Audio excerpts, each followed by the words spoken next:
Inamin ni Donald Trump na maaring lubusang mabigo ang Republican Party sa midterm election sa Kongreso, ngunit iginiit niyang hindi siya ang may sala kundi ilang politikong Republican.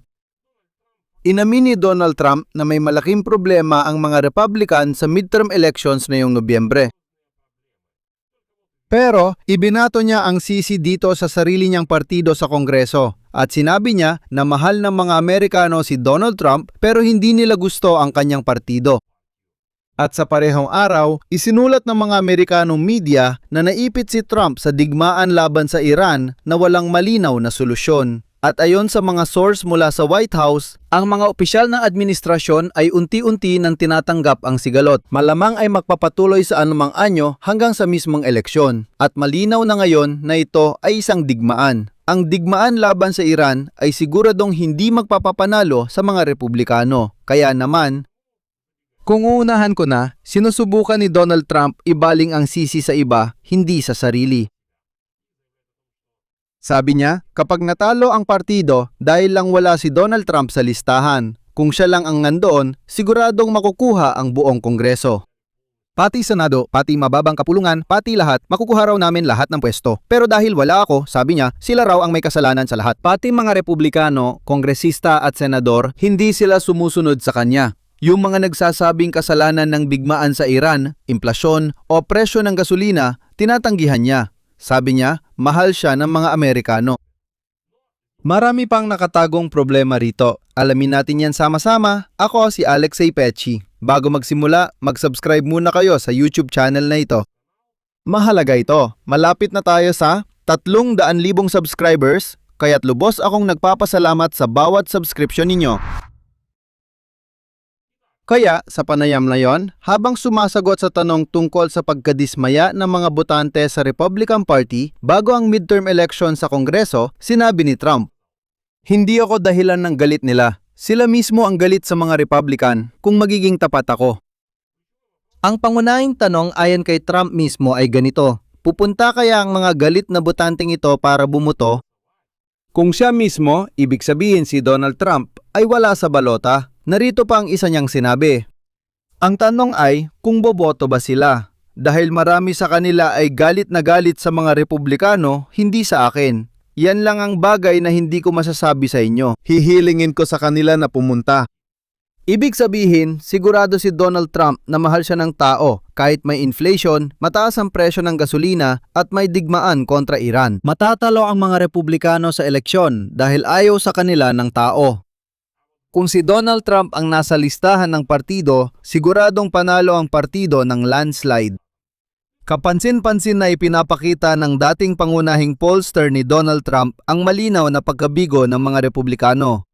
Ayon sa memorandum ng kumpanyang Fabrizio World, napagmamayari ng dating pollster ng kampanya ni Donald Trump na si Tony Fabrizio, maaring magkaroon ng 7 puntos na kalamangan ang mga Demokratiko sa midterm elections sa 2026. Sa parehong panahon, 54% ng mga sumagot ang naniniwala na lumampas si Trump sa saklaw ng kanyang kapangyarihan at ang pakiramdam ng pagguho ng suporta ay nararamdaman kahit sa mga pinakamalamang na taga-suporta niya. May ilan pa nga sa kilusang MAGA na nagsabing ipinagkanulo sila ni Donald Trump. Niloko sila at ngayon naghahanda na sila ng sariling proyektong pampulitika. Inuulit ko, hindi ito datos mula sa CNN o New York Times. Ito ay datos mula kay Tony Fabrizio. Siya ang personal na pollster ng kampanya ni Donald Trump. Sa panayam, binanggit din ni Trump ang mga alitan sa partido na napapahirap sa sitwasyon bago ang eleksyon. Inamin ni Trump ang hindi pagkakasundo nila ng leader ng mayora sa Senado na si John Thune. Sinabi niyang hindi maganda ang relasyon nila at kulang siya sa boto para maipasa sa Senado ang bata sa pagsagip sa Amerika o kanselayin ang proseso ng eleksyon. Hinikayat ni Trump ang MAGA supporters na ang galit nila ay ilan sa lider ng partido, hindi sa kanya. Aniya, imbes na sa akin, sabay tayong magalit kay John Thune. Heto. Sabi niya, siya raw ang humaharang sa panukalang batas ukol sa reforma sa halalan kahit tinanggihan na ito ng Senado. At sabi ni Trump, si John Thune ang may kasalanan dito, kaya lahat ng sisi dapat sa kanya mapunta. Lalong lumala ang hidwaan ni na Trump at Thun nang suportahan ni Trump si Senador John Cornyn sa Mayo primaries. Tungkol kay Speaker Mike Johnson, mas maganda ang sinabi ni Trump sa parehong panayam. Yan ang mabait na tao. Bukod pa rito, kinumpirma ni Trump na balak niyang gamitin ang kanyang super committee na MAGA Incorporation sa midterm elections na may hawak na pondo na umabot sa $400 milyong. Sa Partidong Republikano, may lumalaking pag-aalala sa pondong ito. Ang komite ay nag-iipon ng milyon-milyon, ngunit hindi pa ginagamit ang pondo para suportahan ang mga kandidato ng partido. Sinabi ni Trump na siya ang may kontrol sa komite at maaring gamitin ito sa anumang paggagamitan na mapagpasyahan niya. Sa madaling salita, si Trump ang magpapasya. Kung sinong kampanya sa eleksyon ang susuportahan at kung sino ang hindi niya popondohan. Maaring hindi humupa ang dismaya ng mga botante at lumala pa hanggang araw ng botohan. Ang digmaan laban sa Iran ay nagiging bitag para kay Trump na hindi niya matakasan. Si Trump ay naipit sa pagitan ng dalawang opsyon at pareho itong hindi maganda. Una, tanggapin ang nabubuong pansamantalang kasunduan sa pagitan ng Iran at Oman. Magbibigay sa Tehran ng ganap na kontrol sa Strait of Hormuz na hindi nila kailanman hawak ng buo bago ang digmaan. Itinuturing ito ng mga analista bilang pinakamalaking konsesyon ng US sa Iran sa digmaang ito. Ang pangalawang opsyon ay bagong bugso ng mga pag-ataking panghimpapawid na maaaring magdulot ng panganib sa politika para kay Trump bago ang halalan sa Kongreso ngayong Nobyembre. Ngunit wala itong garantiya ng tagumpay dahil ang mga naunang pambobomba ay hindi naman napaluhod ang Tehran. Ilang beses na ba niyang inulit ang mga pambobombang ito? Walang magandang naidulot ang mga iyon sa Estados Unidos. Ayon sa Reuters, tinatanggap na ng ilang opisyal ng administrasyon ni Trump ang ideya. Malamang magpapatuloy ang sigalot sa iba't ibang anyo at maaari pa itong magpatuloy hanggang sa panahon ng midterm elections. Ibig sabihin, posibleng umabot ito hanggang matapos ang taon. Paalala, sa ilang estado, nagsisimula na ang maagang pagboto ngayong Setyembre. Ibig sabihin, pipili ang mga botante habang hindi pa tapos at hindi popular ang digmaan laban sa Iran. Nagdadala ito ng dagdag na panganib sa politika. Para kay Donald Trump na tumatakbo para sa ikalawang termino na may pangakong iwasan ang mga dayuhang interbensyon at magpokus sa mga suliraning pang-ekonomiya ng mga Amerikano mismo. Siyempre, Amerika muna, tandaan mo yan. Binanggit ng kausap ng Reuters mula sa administrasyon ni Trump na hindi naapektuhan si Trump ng mga survey o opinyon ng publiko tungkol sa Iran, sinusunod niya ang sarili niyang diskarte. Madalas ipahayag ni Trump na nanalo siya sa marami sa kanyang mga orihinal na layunin sa digmaan.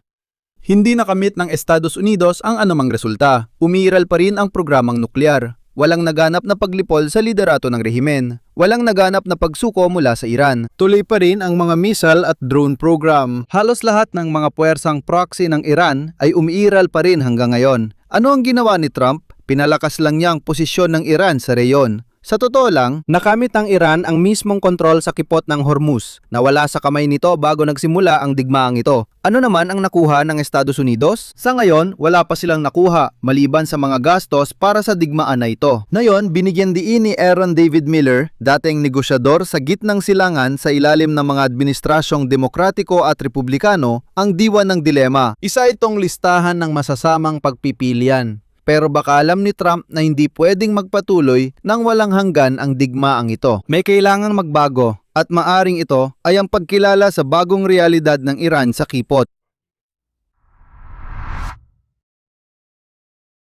Ngayon, tanong, sinasadya kaya ng Iran na patagalin para umabot sa eleksyon sa Amerika? Ganito ang lohika. Habang mas tumatagal ang pagpirma ng Iran sa kasunduan sa kipot ng Hormuz, lalong lumalapit sa eleksyon sa Nobyembre, ang sandaling mapipilitan si Trump na magdesisyon. At parehong mahirap ang mga opsyon. Alinman ay tanggapin ng Amerika ang nakakahiya para sa kanila na pagbibigay ng kontrol sa kipot kay Tehran o magsimula ng panibagong paglala ng tensyon bago mismo ang botohan. Political na hindi pabor kay Trump. Ibig sabihin, habang tumatagal ang kawalang katiyakan, lalong lumalakas ang pressure kay Donald Trump. Kailangan niyang magdesisyon na kahit ano pa ang piliin niya, gagamitin ito laban sa kanyang partido sa kampanya ng eleksyon. Ibig sabihin, nagkakaroon ng direktang motibo ang panig ng Iran na huwag magmadali sa pirmahan ng anumang kasunduan.